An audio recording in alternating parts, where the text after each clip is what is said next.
آج کل ایک کافی ٹرینڈ چلا ہوا ہے کہ عموماً خواتین جو ہیں وہ اپنی نعت ریکارڈ کر کے یوٹیوب پہ اپلوڈ کرتی ہیں، تو اس طرح ان کا کرنا کیسا؟ خواتین کے لیے نعت رسول مقبول صلی اللہ علیہ وآلہ وسلم بیان کرنا، سننا، پڑھنا اور لوگوں کو سنانا، دیکھیں یہ نعت اور میلاد منانا یہ جیسے مردوں کے لیے ویسے عورتوں کے لیے بھی یہ جائز عمل تو ہے اور بالکل مستحسن اور ثواب کا کام ہے۔ جیسے مرد کرتے ہیں اسی طرح عورتیں بھی میلاد کر سکتی ہیں، کوئی حرج والی بات نہیں۔ لیکن عورتوں کے لیے کچھ جو احکامات ویسی شریعت کے جداگانہ اسے بیان کیے گئے ہیں، پردے کے معاملات اس کے لیے بیان کیے گئے ہیں، تو ان کی رعایت رکھتے ہوئے یہ نعت پڑھیں گی۔ اب اس میں علماء نے واضح طور پہ لکھا کہ عورت کی یہ ترنم والی آواز، طرز والی آواز یہ بالکل پردہ ہے اور چھپانے کی چیز ہے۔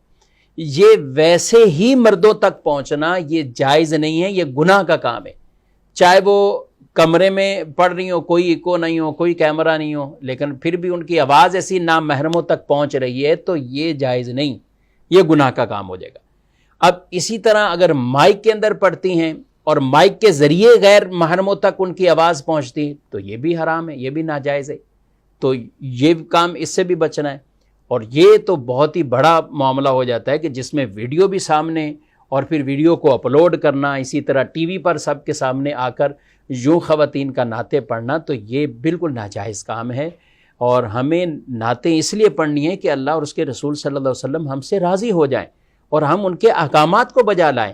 اب ایک عورت اگر اس طور پر وہ سامنے آئے کہ اپنے عشق رسول اور محبت رسول کا اظہار یوں نعتوں کی صورت میں کر رہے ہوں اور نافرمانی اور گناہ کرتے ہوئے علامان الحفیظ، تو لہذا ایسی تمام بہنوں سے اور ایسی تمام خواتین سے یہ لازمی طور پر یہ گزارش ہے کہ آپ اس حکم شریعت کے مطابق ہی نعت خوانی کریں۔ آپ گھروں میں بھی آپ اگر کرتے ہیں، اہتمام کرتے ہیں، ناظرین اکرام، عام طور پر کسی کو بلایا جاتا ہے، اگر خواتین میں محفل ہو رہی ہے تو آپ گھر والے بھی ضرور دیکھیں کہ آپ نے کیا اتنے مائک کا تو انتظام نہیں کر رکھا، آپ نے اس پروگرام کو لائیو چلانے کا تو انتظام نہیں کر رکھا، تو یوں آپ بھی ایک طرح کے گناہ میں شریک ہو جائیں گے۔ تو لہذا جو اپنے گھروں میں بھی عورتوں کا اہتمام کرتے ہیں تو وہ اس انداز سے اور اس لمٹ کو کراس نہ کریں، یعنی عورت کی یہ آواز غیر محرم مردوں تک نہیں پہنچنی چاہیے، نہ ویڈیو اس طرح نعت کے سامنے آنی چاہیے، اس کا بالکل خیال رکھنا ہے۔